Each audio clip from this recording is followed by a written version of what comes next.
Nobody expected Harold Whittaker to be the kind of man capable of surprising anyone. For decades, he had been predictable in the way that wealthy men tend to be: discreet, calculated, and distant. His business dealings grew in silence, his profits rarely made the local papers, and his personal life was a subject he treated like private property, untouchable, fenced off, out of bounds. So when the news spread across the town of Greyfall on an October morning, people stopped what they were doing. Harold Whittaker was donating everything. Not a portion, not a carefully calculated percentage, designed to reduce his taxes. Everything. His entire fortune, estimated at more than $4 million, would be transferred to Cedarview Care Home, the municipal nursing facility that had been operating on the edge of bankruptcy for years, caring for elderly residents who, for the most part, had no one left to pay their bills. The news traveled from mouth to mouth, from table to table in the diners along Main Street, from pew to pew in the small Baptist church on the corner. Even the mayor called Harold's office to confirm whether it was true. It was. The press conference was brief. Harold appeared in a plain gray suit, no tie, no rehearsed smile. He stood before a small group of local journalists and read a 2-page statement in the steady voice of a man describing a business transaction. "I believe these resources will be better used here than anywhere else," he said. There is nothing more to add. Questions came. They always did. But it was the last question, asked by a young journalist working for the town's university newspaper, that cut through the air differently. "Mr. Whittaker," she said, with the steady voice of someone who had rehearsed her courage for days, "you're 74 years old. You've never been a philanthropist. You've never shown any public interest in social causes. Why a nursing home? And why now?" Harold looked at her for a long moment, not with anger, not with contempt, with something that those present would later describe in different ways. Some said it looked like exhaustion. Others said guilt. A woman watching from a distance, a City Hall employee of 30 years, told a friend that same afternoon, "It looked like the face of someone paying a debt that can never truly be settled." Harold did not answer the question. He thanked everyone for attending and left through the side door.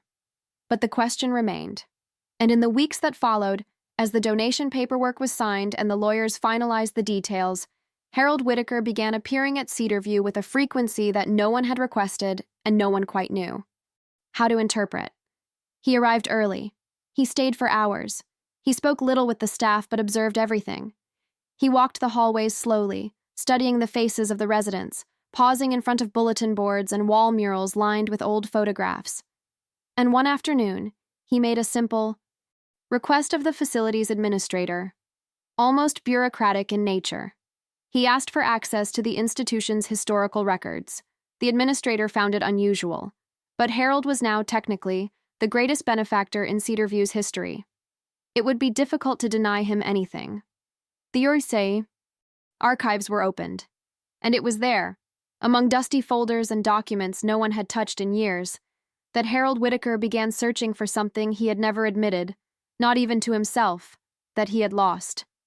To understand why Harold Whittaker became the man who stood behind that microphone in October, you have to go back to a version of him that no longer existed. A version that was young, afraid, and desperate in ways that money had not yet learned to silence. Harold was born in 1950 in a modest neighborhood on the eastern edge of Greyfall, the only child of a factory worker named Raymond Whittaker and a woman named Marlene, who spent her days alternating between part-time work at a dry cleaning shop and the kind of quiet devotion to her home that her generation had been raised to consider a virtue. They were not poor, but they were close enough to it that the distance required constant maintenance. Raymond died of a heart attack when Harold was 19. No savings, no life insurance. Just a pickup truck with a cracked windshield and a stack of unpaid utility bills left on the kitchen counter like a final message. Harold dropped out of his first year of community college the following week. He never went back. What he did instead was work, and then work more, and then reorganize his entire understanding of the world around the single principle that had revealed itself to him standing in that kitchen, staring at those bills. That security was the only thing that mattered, and security had a price, and the price had to be paid before anything else. He started in construction, carrying materials on job sites across the county. Within 3 years, he had saved enough to buy a small damaged property in a declining neighborhood north of downtown. He fixed it himself over the course of 8 months, working evenings and weekends, and sold it for twice what he had paid. He did it again. And again. By his late 20s, Harold Whitaker was not wealthy, but he was no longer afraid of becoming his father. That distinction, small as it might seem to an outside observer, was the foundation on which everything else was built. He married Carol Simmons in 1978. She was a school teacher with kind eyes and a patience that Harold, even then, suspected he did not fully deserve. Their early years were functional, affectionate in the practical way of people, who are too busy surviving to spend much time on tenderness. They talked about having children. They filled the house with plans. But the plans kept getting postponed in favor of the next deal, the next property, the next margin to be secured. The children never came. What came instead was the business. And with the business came the distance. By 1983, Harold was running a small real estate firm with 2 employees and a growing portfolio of distressed properties across 3 counties. He had developed a particular skill, some called it instinct, others called it ruthlessness, for identifying neighborhoods on the edge of collapse and acquiring assets before anyone else understood what was happening. He bought low. He waited. He sold when the time was right. He was not cruel in any obvious way. He followed the law. He paid his taxes. He treated his employees with the cool professionalism of a man who respected efficiency above all else. But warmth was not something Harold Whitaker offered freely, and the people who worked with him understood, without being told, that his approval was a transactional thing, earned through results, revoked through failure, never given. Simply because a human being happened to be standing in the room. Carol stayed. For years, she stayed. She decorated the house and attended church on Sundays, and smiled at neighborhood gatherings in the way that women of her generation often did, carrying the social weight of a marriage largely on their own, quietly, without complaint, because complaining felt like a form of disloyalty she had not been raised to practice. But somewhere in the mid-'80s, something shifted between them. Not dramatically. Not with shouting or accusations or a single defining moment. It shifted the way old wood shifts, slowly, under pressure, without announcing the damage until the structure is already compromised. Harold noticed. He simply did not stop it. And then there was Marlene. His mother had aged in the way that some people do, gradually at first, and then suddenly. By the time Harold was in his mid-30s, she was in her early 60s and beginning to show signs that her doctor described, in careful language, as early cognitive changes. She forgot appointments. She repeated stories. She called Harold by his father's name on more than one occasion and seemed genuinely confused when corrected. It was manageable at first. Harold hired a woman to check on her 3 times a week. He paid her rent. He made sure the refrigerator was stocked when he remembered to arrange it. But 1986 was a difficult year. His firm had overextended on 3 simultaneous acquisitions. Interest rates were punishing. 2 of his investors had pulled out within the same quarter. Harold was working 18-hour days, fielding calls from creditors and trying to restructure debts in a market that showed no interest in cooperation. Carol had started sleeping in the guest room by then, and Marlene, alone in her small house across town, was getting worse. The doctor used a different word that year. Not cognitive changes. Dementia. Early stage, he said, but progressive. She would need more support. Eventually, she would need full-time care. Harold heard the word and felt it land somewhere inside. Him like a stone dropped into still water. He watched the ripples move outward, and then, in the way he had taught himself to handle things that threatened his sense of control, he made a decision. He found a facility. A care home about 40 minutes outside of Grayfall, recommended by a colleague, whose own parent had been placed there the previous year. It was not luxurious, but it was licensed and clean, and the intake coordinator had a reassuring manner that made the paperwork feel almost routine. Marlene moved in on a Thursday in March. Harold drove her himself. He carried her 2 bags. Inside, spoke briefly with the staff, and made sure her name was correctly spelled on the room assignment form. Before he left, Marlene held his hand for a moment at the door and looked at him with an expression he could not quite read. Part confusion, part recognition, part something else that he would spend the rest of his life avoiding the name for. He told her he would visit on Sunday. He did not visit on Sunday. The following week brought a new crisis at the firm, and the week after that, another. By the time the immediate pressure eased, 2 months had passed. He called the facility. They said she was stable. He said he would come soon.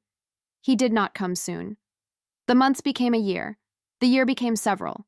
And somewhere in the accumulation of distance and delay, and the daily decisions that felt, individually, like small and practical things, Marlene Whitaker faded from the active landscape of her son's life with a quietness that no one around him seemed to find alarming, including Harold himself.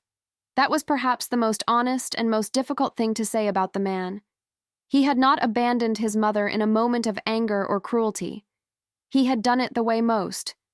Abandonments happen, not all at once, but piece by piece, in increments so small they barely felt like choices at the time.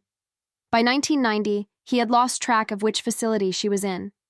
By 1995, he had stopped trying to find out. The business recovered. Then it grew. Carol eventually left, quietly, in 2001, and Harold signed the divorce papers with the same focused efficiency he applied to everything else. He sold the family home and bought a smaller one on the north side of town. He worked, he accumulated, he aged. And for nearly 4 decades, the name Marlene Whitaker existed in his mind the way a closed door exists in a house, present, known, never opened. Until October. Until the morning he stood in front of that microphone, and a young woman asked him a question he had been asking himself in silence for longer than he was willing to admit. Why a nursing home? Why now? The answer was, not in the press release. It was in the archives. And Harold Whitaker, for the first time in 40 years, was finally looking. The Cedarview Care Home had been built in 1971 on a flat stretch of land at the edge of town. Back when Gray Falls still believed it was growing, it never really grew, but the building remained. 3 floors, 82 rooms, a small garden in the back that the staff tried to maintain and the budget consistently undermined. The hallways smelled the way institutional hallways always do, a mixture of cleaning solution, cafeteria food, and something harder to name. Something that settles into walls over decades and never fully leaves. Harold arrived on a Tuesday morning, earlier than expected. The administrator, a tired-looking man named Dennis Pratt, met him at the entrance with the careful politeness reserved for people who have just donated $4 million to your struggling institution. He offered coffee. Harold declined. He offered a tour. Harold accepted, but walked slightly ahead, as if he already knew where he was going. He didn't. But he observed everything. The residents moved slowly through the common areas. Some sat by the windows. Some watched television with the volume too high. A woman near the far wall was working on a jigsaw puzzle alone, her hands steady and patient, her eyes distant. Harold paused and looked at her for a moment longer than was comfortable, then kept walking. Dennis talked about renovation plans, staffing goals, the new meal program they hoped to launch in the spring. Harold listened without responding, his eyes moving across bulletin boards, handwritten schedules pinned to corridor walls, faded photographs in plastic frames. At the end of the second hallway, he stopped. How long have of these residents been here? He asked. Dennis hesitated. Some, quite a long time. We have a few who've been with us for over 15 years. Harold nodded slowly. And before that? Do you keep records of residents from earlier decades? We keep what we can, Dennis said carefully. There have been changes in administration over the years. Some records were digitized. Others, he paused. Others are in storage. I'd like to see the storage, Harold said. It was not a question. The archive room was on the ground floor, behind the laundry facilities. It was small, poorly ventilated, and lined with metal shelving units that bowed slightly under the weight of decades of paperwork. Boxes were labeled by year, inconsistently. Some had no labels at all. Dennis left him there with a folding chair and a weak overhead light. Harold sat down, looked at the shelves for a long moment, and began. He was not sure at first what exactly he was looking for. He told himself he was conducting due diligence, reviewing the institution's history before finalizing the terms of his donation. That was the version he would have given to anyone who asked. But no one asked. And in the silence of that small room, surrounded by folders that smelled of age and neglect, Harold allowed himself to acknowledge something closer to the truth. He was looking for patterns, and he was looking, beneath the patterns, for a name. What he found first were the patterns. Transfer records from the late 80s and 90s showed a consistent practice of moving residents between facilities within a loosely connected regional network. The reasons listed were administrative, capacity management, level of care adjustments, funding reallocation, but the frequency was striking. Some residents had been transferred 2, 3, 4 times within a decade. Each transfer came with a new intake form.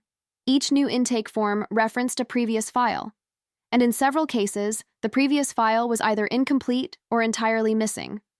Harold read through the records with the focused attention of a man who had spent his career identifying irregularities in paperwork. He recognized the pattern immediately, not because it was hidden, but because it was normalized. Nobody had tried to conceal it.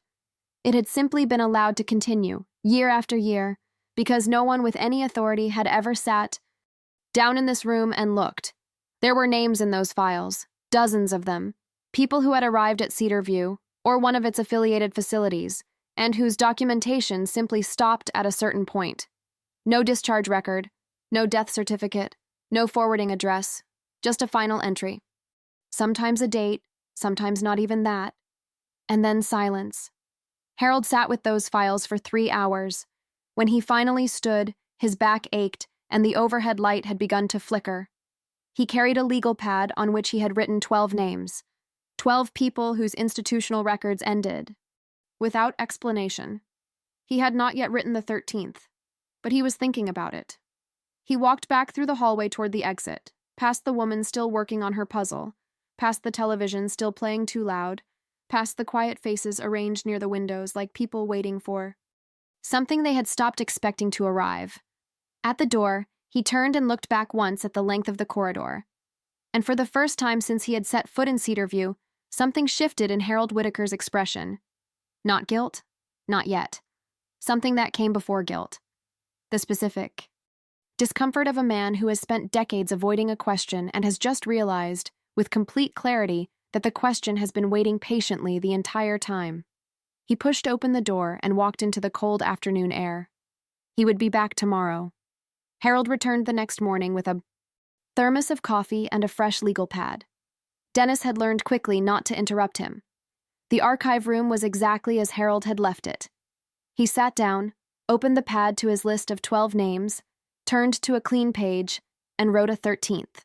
Marlene Whitaker, born 1924. Admitted to care March 1986. He stared at it briefly. Then he began. The search was methodical. He moved through boxes chronologically, starting with 1986, working forward. He wasn't expecting complete files. He knew better by now. He was looking for fragments, a reference, a name. 2 hours passed, then 3, in a box. Marked 1991, inside a water-damaged folder, he found it. A single transfer document, handwriting cramped and hurried.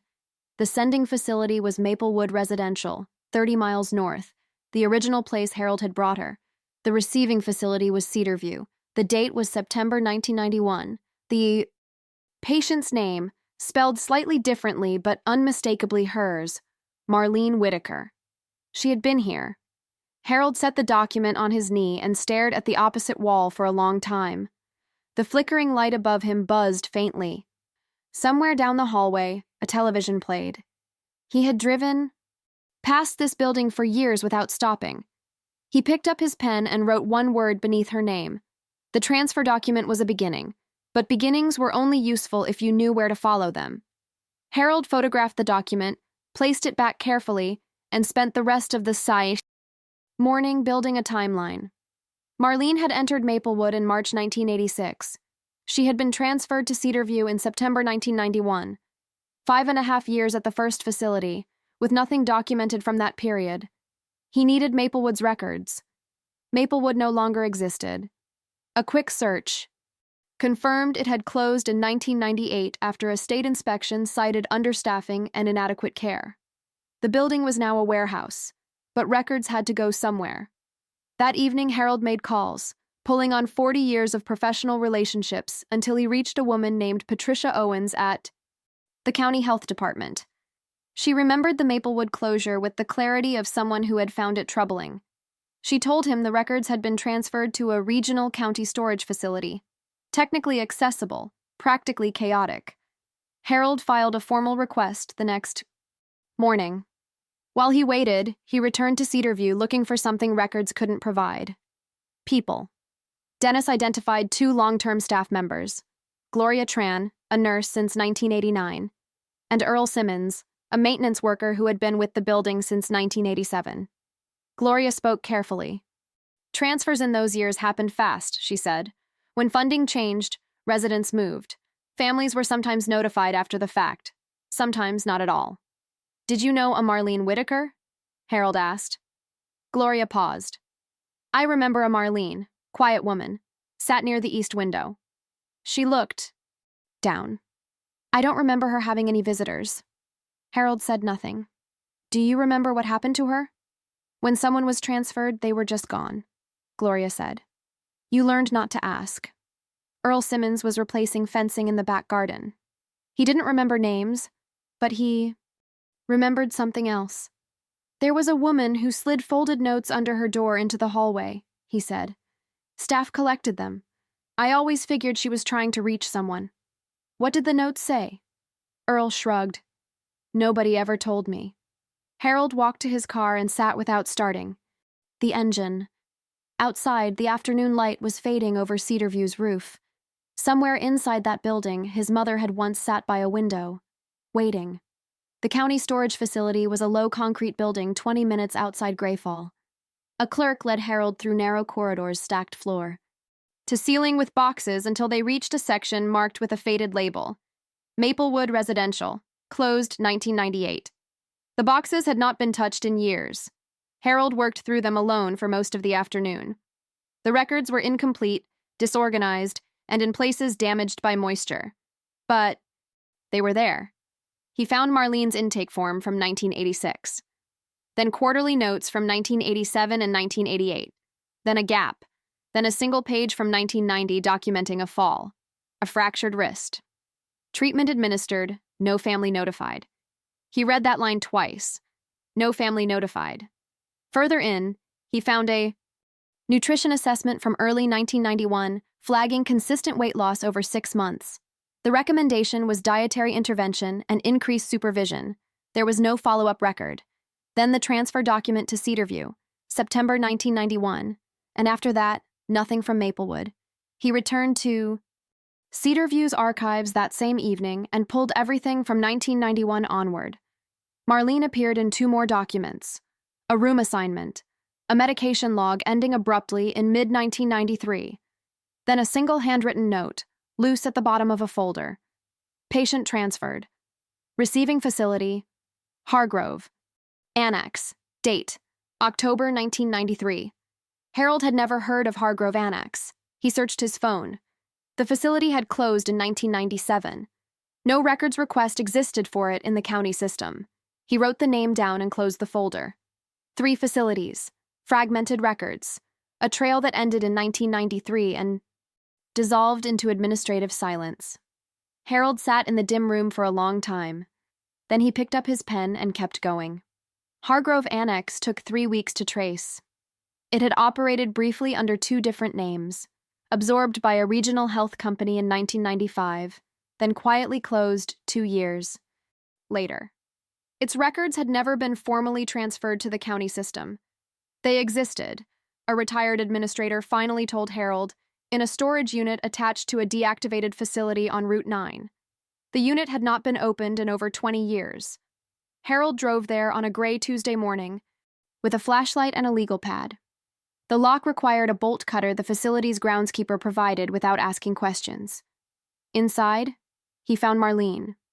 Not her, but the last evidence that she had existed inside the system. A thin folder. Her name on the tab, handwritten in faded ink. Inside, a room assignment from November 1993, a medication record through mid-1995, 2 brief nursing notes describing confusion, limited mobility, and poor appetite, and a final entry, dated March 1996. 4 words: transfer arranged, destination unrecorded. Harold read it once, then again. No death. Certificate. No discharge form. No forwarding facility. Just 4 words and then silence. She would have been 72 years old. He sat on the concrete floor of that storage unit for a long time, the folder open across his knees, the flashlight balanced against a box beside him. He did not cry. He sat with the specific stillness of a man absorbing something he had always known was waiting for him, but had never allowed himself to approach. He had not killed his mother, but he had made her disappearance possible. He had removed himself from her life at the moment she needed someone to ask questions, and in his absence, the system had done what such systems do when no one is watching. It had let her go. Harold closed the folder, placed it under his arm, and walked back to his car. The donation stood. The audit had already begun. Formal complaints had been filed with the state health department regarding records practices across the regional network. None of it brought her back. None of it was meant to. On the drive home, Harold passed the road that led to Cedarview. He did not turn. He kept driving, through the flat gray landscape of Grayfall, past the neighborhoods he had bought and sold over decades, past the small house where Marlene had once lived alone, now occupied by strangers who had no reason to know her name. He drove home, set the folder on his kitchen table, and made coffee. Outside, the town continued its quiet life, indifferent and unhurried, the way towns always do. The state health department responded faster than Harold expected. Within 10 days of his formal complaint, an investigative team had been assigned to review records practices across 4 regional facilities, including Cedarview and 2 others connected to the old Maplewood network. Dennis Pratt received the notification on a Monday morning and called Harold immediately, his voice carrying the strained calm of a man trying not to sound alarmed. Harold told him to cooperate fully. "That was always my intention," Dennis said. Harold said nothing and ended the call. The investigators arrived at Cedarview on a Wednesday. 2 women and a man, carrying laptops and document scanners, moving through the archive room with the efficient focus of people who had done this before. Harold was not present for their visit. He had no official role in the investigation. He had simply provided the initial complaint and the documents he had gathered. But word traveled, as it always did in Grayfall. By Thursday, 3 families had contacted the health department independently, citing concerns about relatives who had passed through the regional network years earlier without clear documentation. By Friday, a local reporter, not the young woman from the university paper, but a veteran journalist from the County Gazette, had filed a public records request. The story was beginning to move on its own. Harold followed it from a distance, reading updates on his phone each evening at the kitchen table, the folder from Hargrove Annex still sitting where he had placed it the week before. He had not moved it. He was not sure why. One evening his neighbor, a retired schoolteacher named Frances, knocked on his door with a casserole dish and a look of cautious concern. She had seen the early news coverage. She asked if he was all right. Harold told her he was fine. She didn't believe him. But she left the casserole and didn't press further. That night, Harold opened the folder again and read the final entry one more time. Transfer arranged. Destination unrecorded. Somewhere beyond that sentence, his mother had continued to exist for an unknown period of time. In what condition? In which place? Under whose care, if any? He didn't know. He might never know. But for the first time in 40 years, not knowing felt different than it used to. It felt like something that required an answer. The lead came from an unexpected place. One of the investigators, a woman named Sandra Holloway, contacted Harold 2 weeks into the audit with a question that was technically outside the scope of her official work. She had found, in a batch of digitized records from a TU facility called Pinecrest Manor, a resident log from 1996 containing a name that matched his inquiry. Pinecrest Manor was 40 miles southeast of Grayfall. Harold drove there the following morning. The building was still operating, barely. 12 residents, a skeleton staff, and a director named Robert Keel, who greeted Harold in the lobby with the wariness of a man already anticipating trouble. Harold explained what he was looking for. Keel led him to a back office and pulled a physical ledger from a cabinet with the careful movements of someone handling something older than it looked. The entry was brief. A woman named Marlene Whitaker, admitted November 1996. Age listed as 72. Transfer origin listed as unknown. Harold steadied his breathing. "Is there anything else?" he asked. Keel hesitated. Then he picked up the phone and called a name Harold didn't recognize. 20. Minutes later, a woman in her late 70s named Dorothy Reese arrived. She had worked at Pinecrest as a nursing aide from 1994 to 2001.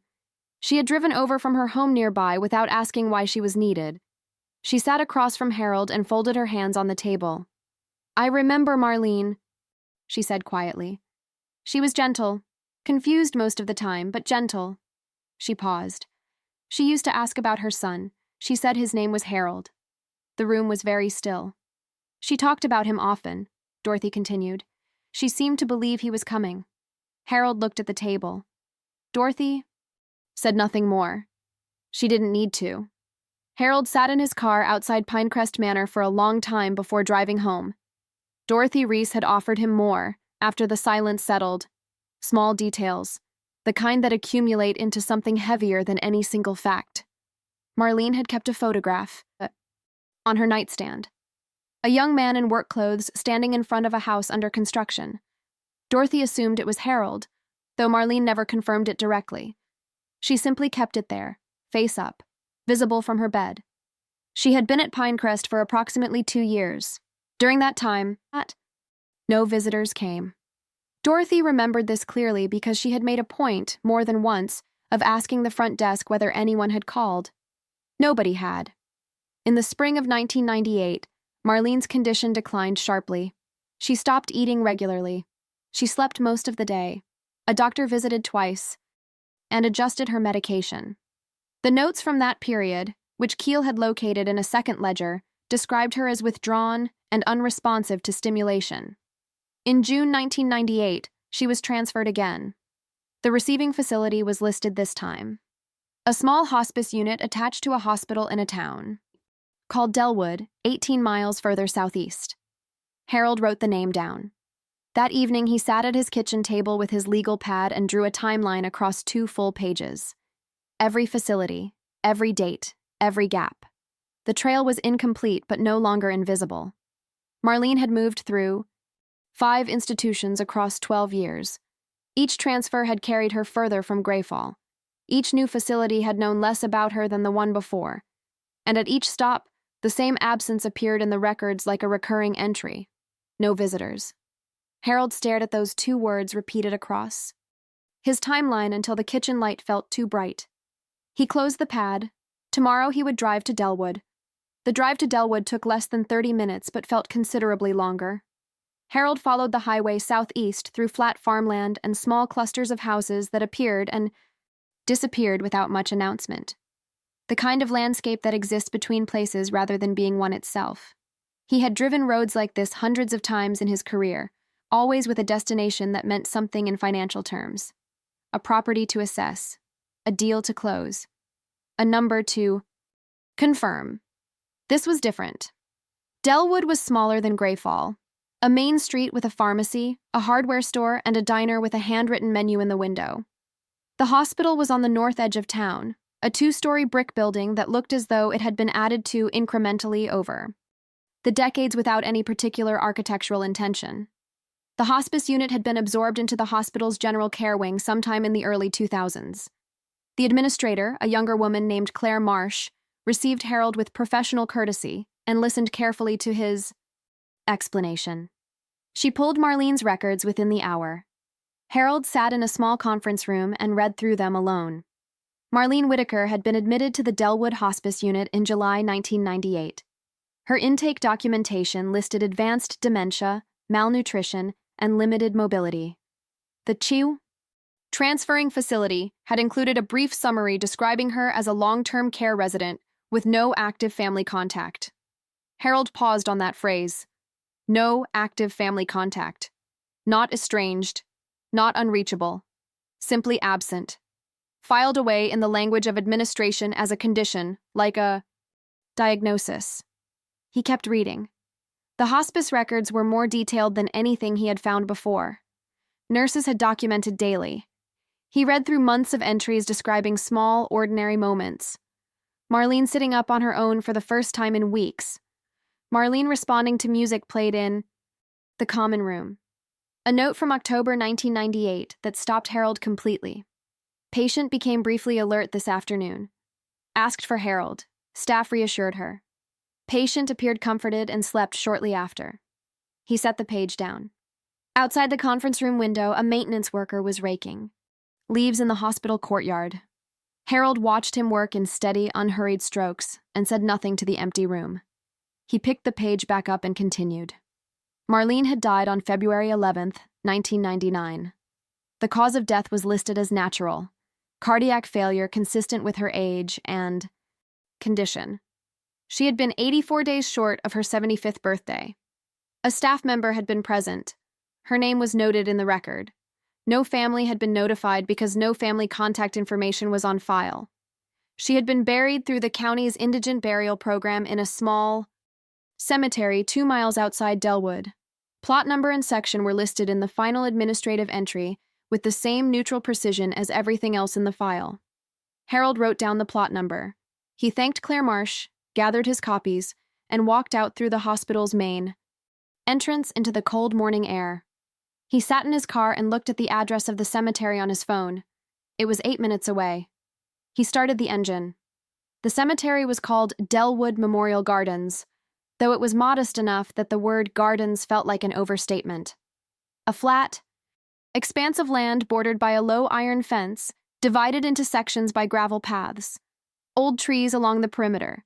A small maintenance shed near the entrance. The kind of place that received people quietly and asked nothing in return. Harold parked near the gate and walked to the small office where a groundskeeper named Paul directed him to the county section without ceremony.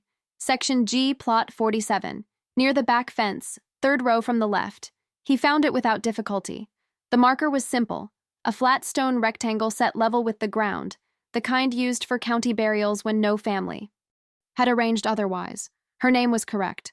Her birth year was correct. The death year read 1999. Harold stood over it for a long time. The morning was cold and overcast. A wind moved through the trees along the fence line with a low, steady sound. Somewhere across the cemetery, a bird called once, and went silent. He had imagined this moment in the abstract way that people imagine things they have spent years avoiding. He had expected something to break open inside him, some release that would signal the end of a long internal pressure. It didn't come that way. What came instead was quieter. A settling. The specific feeling of a thing that has been suspended for a very long time, finally coming to rest. He crouched down and cleared a few dried leaves from the face of the marker with his hand. Marlene Whitaker, 1924, 1999. She had lived 74 years. She had spent the last 13 of them moving through institutions that knew less and less about her with each transfer. She had asked for her son in her final years, and her son had not come.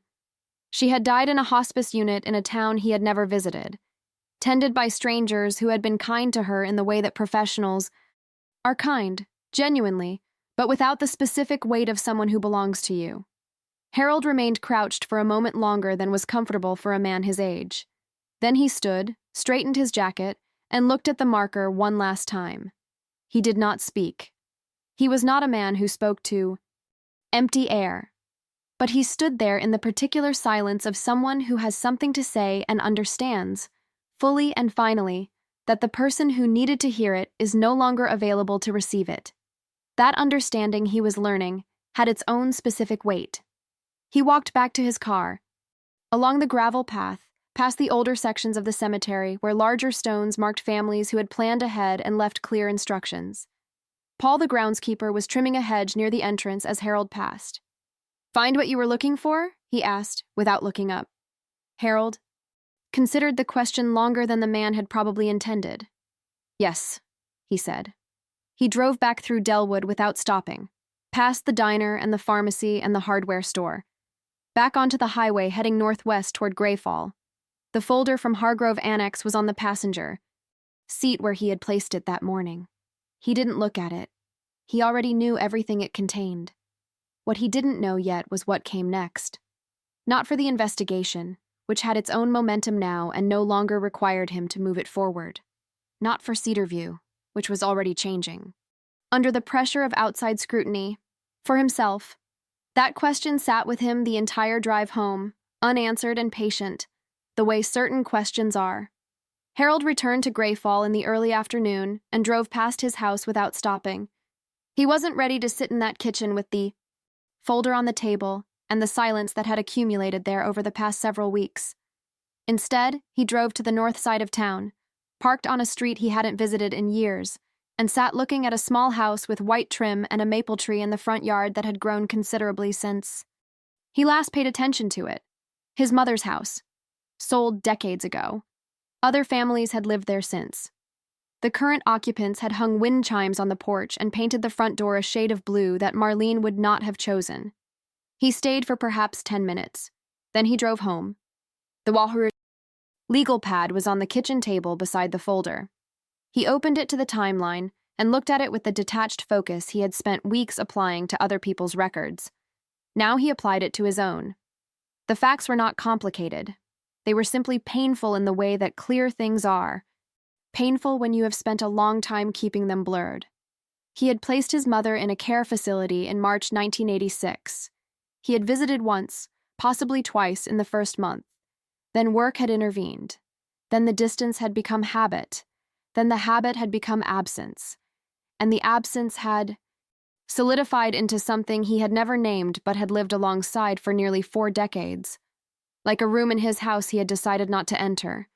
He had not forgotten her. That was the thing he needed to be honest about, sitting alone at his kitchen table in the late afternoon light. Forgetting would have been simpler. Forgetting carried its own absolution. He had not forgotten. He had chosen, repeatedly and incrementally, not to look. There was a difference, and the difference mattered. He turned to the page in his legal pad where he had written the original 12 names. The people whose institutional records had ended without explanation. He had passed their information to Sandra Holloway at the health department, and the investigators had begun the process of tracing each case. 3 had been resolved quickly. Death certificates located in county records, families notified of why findings they had not known to request. 4 remained incomplete. 5 had led to discoveries similar to Harold's own. Residents transferred through the regional network, documentation fragmented across multiple facilities, families who had stopped visiting and never been contacted when conditions changed. Harold read through the summaries he had compiled and thought about the families behind each name. People who had, at some point, made the same kind of decision he had. Who had placed someone they loved, or were supposed to love, into a system they trusted to continue what they had chosen to stop doing. Some of them were probably still alive. Some of them were probably still not looking. He closed the legal pad and made coffee. While it brewed, he stood at the kitchen window and watched the neighbor's cat move slowly across his backyard with the unhurried authority of an animal that recognizes no boundaries. The coffee finished. He poured a cup and sat back down. There was one more thing he had been considering for several days and had not yet acted on. Something that existed outside the formal investigation and the legal process and the audit that was proceeding through its proper channels without requiring anything further from him. A letter. Not to an institution or a government office, not to a lawyer or an administrator, to the families on his list. Not all of them could be reached. Some had moved, some were themselves elderly or gone, but some were still in the area, still living in Greyfall or the surrounding towns, still carrying the same particular silence that Harold had carried for years without understanding its full weight. He didn't know what he would say. He knew only that silence, in this case, felt like a continuation of the original failure. He pulled the legal pad toward him, turned to a clean page, and wrote at the top, "To the family of..." Then he stopped. He sat with the unfinished sentence for a long time. Outside, the afternoon light shifted and the kitchen grew slowly dim around him. It took Harold 4 days to write the first letter. Not because he lacked the words exactly, but because every version he attempted felt either too formal or too personal, and the distance between those two things turned out to be more difficult to navigate than any contract negotiation he had managed in 40 years of business. The first draft read, "Psst," like a legal notice. He threw it away. The second read like a confession. He threw that away too. The third he left on the table overnight and read again in the morning with fresh eyes. It was still imperfect. But it was honest, and he had come to believe in recent weeks that honesty was the only register worth attempting. The letter was addressed to the family of a woman named Ruth Calloway, one of the 5 cases from his original list that had revealed a pattern similar to Marlene's. Ruth had entered the Regional Care Network in 1988 and had been transferred 3 times before her trail went cold in 1994. Her daughter, a woman named Beverly, still lived in Greyfall. Harold had confirmed this through the phone directory. The letter did not attempt to explain Beverly's choices or assign blame. It did not offer comfort in the easy way that people offer comfort when they want to close a conversation rather than open one. It simply told Beverly what Harold had found, where her mother's records existed, and what the investigation had uncovered about the practices that had allowed the documentation to become so fragmented. And then, in the final paragraph, Harold wrote something he had not planned to write until the pen was already moving. He told her that he had gone through the same process himself, that his own mother had passed through the same network, that he understood in a way he could not fully articulate what it meant to have a question you had stopped asking suddenly become answerable again. He told her the answer, when it came, was not easy, but it was better than the alternative. He sealed the envelope and set it on the counter. Then he sat down and began the second letter.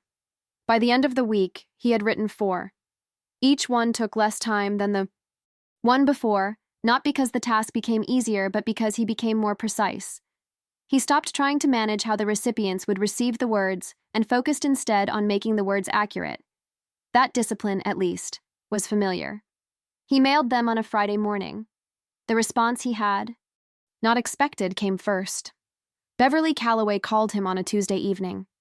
Her voice was careful in the way of someone who has rehearsed the opening of a conversation, but is uncertain about everything that follows it. She thanked him for the letter. She said she had not thought about her mother in the way the letter described for a very long time. She said she wasn't sure how she felt about thinking about it again. Harold told her that was understandable. There was a pause. "Did you find your mother?" Beverly asked. "I found where she was buried," Harold said. Another pause, longer this time. "Yes. I think I need to do the same thing," Beverly said quietly. Harold told her that Sandra Holloway at the health department could help her navigate the records process. He gave her the number. Beverly wrote it down. They spoke for a few more minutes about practical things, and then the call ended. Harold set the phone on the table and looked at the folder from Hargrove Annex.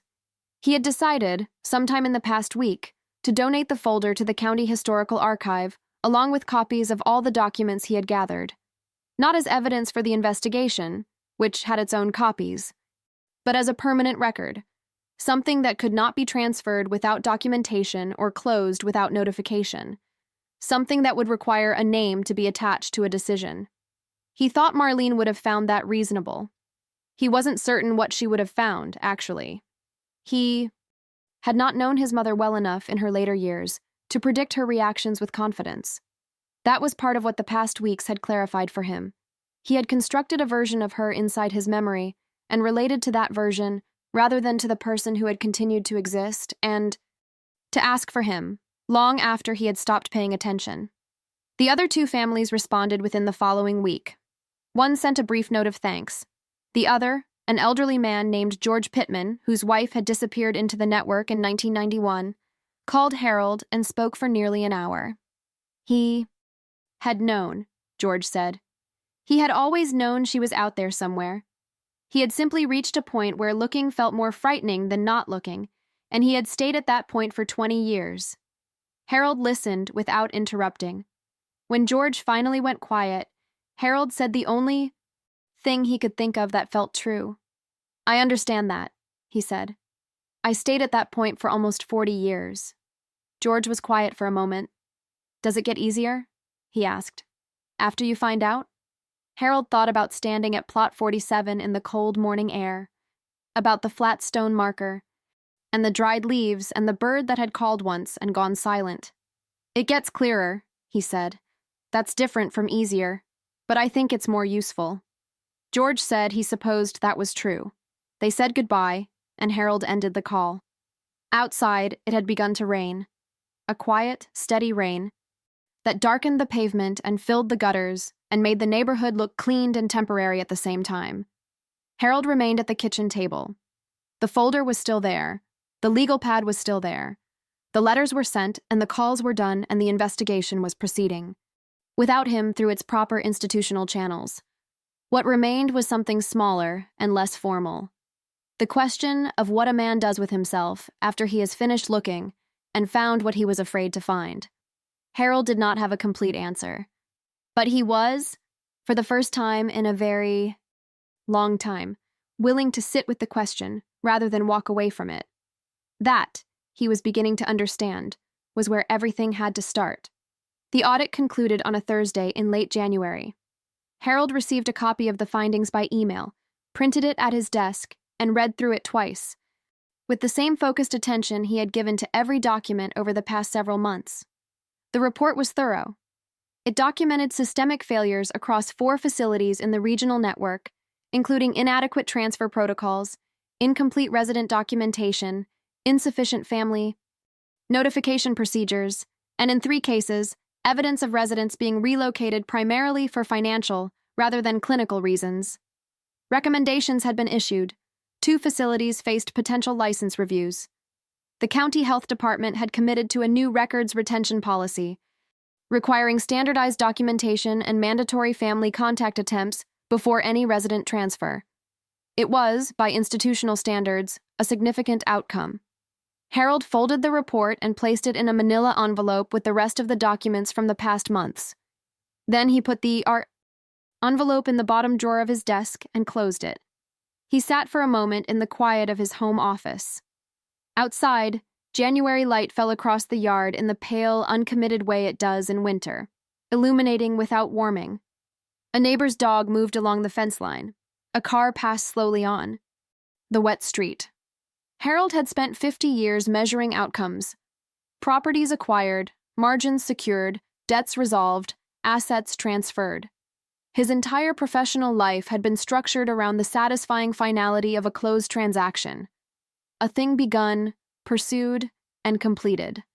A number that balanced. This did not balance. It never would. He understood that now in a way he had not fully understood when he began. He had entered the Cedarview archive room in October with the unconscious expectation of a man accustomed to resolution. He had believed, without articulating it, that finding the answer would function like closing a deal. That knowledge would settle the account. It hadn't. What it had done was something more complicated and less comfortable. It had replaced a vague, manageable guilt with a specific, detailed one. It had given his mother back to him not as a living person, but as a documented one. A woman who had existed in rooms he had never visited, who had declined in ways he had never witnessed, who had spoken his name to strangers in the final years of her life, while he had been 20, 30, 40 miles away, making decisions about property values. He knew her. Now in the way that archives allow you to know someone, partially, clinically, through the observations of people who had been paid to notice her. It was not enough. It was all there was. Harold stood and walked to the kitchen. He made coffee, stood at the window while it brewed, and watched the January yard with the patient attention of a man who has recently learned to stay in a moment rather than move past it. The Cedarview renovation had begun the previous week. He had driven past the building and seen the construction equipment in the parking lot, the new signage being installed, the fresh paint visible through the ground floor windows. Dennis Pratt had called to update him on the progress with the careful enthusiasm of someone who understood that the donor's continued goodwill was not guaranteed. Harold had listened politely and asked one question: whether the new records system would include a protocol for residents who had no active family contact. A flag, he suggested. Something that would trigger a formal outreach attempt to locate next of kin before any transfer was processed. Dennis said he would bring it to the board. Harold said he would appreciate that. He had not told Dennis about Marlene. He had not told anyone in Greyfall, except through the indirect evidence of his own behavior over the past months. The story existed in documents now, filed with the county, accessible to anyone with a reason to look. That felt sufficient. He had no interest in managing the public narrative of his own failure. He was too old for that kind of performance. Beverly Calloway had found her mother's grave in early January, in a small cemetery outside a town called Millhaven. She had sent Harold a brief note afterward. No elaboration, just a sentence that said she had been and that it had helped, though she couldn't entirely explain how. Harold had read the note several times. He understood what she meant. The explanation was in the experience itself, not in any language available to describe it. George Pittman had driven to Delwood and visited the County Records Office. His wife's trail had ended differently, a death certificate located in a facility that had maintained better records than most. He knew where she was. He was making arrangements to have a proper marker placed. He had called Harold to tell him. Harold had thanked him for calling. In the weeks since the audit concluded, Harold had found himself doing something he had not done with any regularity in decades. He had been visiting Cedarview, not to review documents or conduct any form of oversight, simply to be present. He arrived on Tuesday and Thursday mornings, sat in the common room, and talked with the residents. He was not naturally gifted at this. He was too reserved, too accustomed to conversations with transactional purposes. But he was learning. There was a man named Walter who had been a civil engineer and liked to discuss bridge construction. There was a woman named Agnes who had taught elementary school for 31 years and retained, despite significant memory loss, an absolute certainty about the correct usage of punctuation. There was a man named Theodore who said very little, but always nodded when Harold sat down near him, as if confirming the value of the visit. Harold brought coffee sometimes. He listened more than he spoke. He learned the rhythms of the place, who slept late, who was difficult in the mornings, which staff members were patient and which were merely professional. He was not trying to repay a debt. He understood that the debt was not repayable in that way. He was not performing penance for a public audience. He was simply present, in the way he had failed to be present for the person who had most needed it, in the hope that presence itself had some value independent of its history. He thought it did. He was not certain, but he thought it did. On a Tuesday in late January, Harold arrived at Cedarview to find a new resident had been admitted over the weekend. An elderly woman named Helen, recently widowed, no children. She had been brought in by a niece who lived out of state and had already returned home. Helen was sitting alone in the common room near the window when Harold arrived. She was looking out at the gray winter yard with an expression he recognized. Not sadness exactly. The specific look of someone recalibrating to a new and diminished set of circumstances. Harold poured 2 cups of coffee from the station near the door. He walked over and set one on the table beside her without asking. She looked at it, then at him. "Thank you," she said. He sat down in the chair across from her and looked out the window at the same yard. They sat in silence for a while, which turned out to be enough. Outside, the winter light continued its pale and patient work across the grounds of Cedarview Care Home. Inside, the building went about its quiet life. Meals were prepared, medications were distributed. Staff moved through hallways with the practiced efficiency of people managing a difficult and necessary task. And in the common room near the east window, an old man sat with a woman he had never met, in a place he had only recently learned to enter, doing the small and irreversible work of being present. It was not redemption, but it was something. And for Harold Whitaker, at 74 years old, something was more than he had allowed himself in a very long time. Before we go, if this story moved you in any way, we'd love to hear from you. Drop a comment below and tell us where you're watching from. What city, what state, what part of the world brought you here today? And tell us what you thought of Harold's story. Did he do enough? Was it too late? There are no wrong answers, only honest ones, and those are the ones that matter most in a space like this. If you're not subscribed yet, please consider doing so. It takes just a second, and it genuinely helps this channel continue bringing stories like this one. Real, human, complicated stories about the lives people live when no one is watching. Every subscription tells us that this kind of storytelling matters. We'll see you in the next one.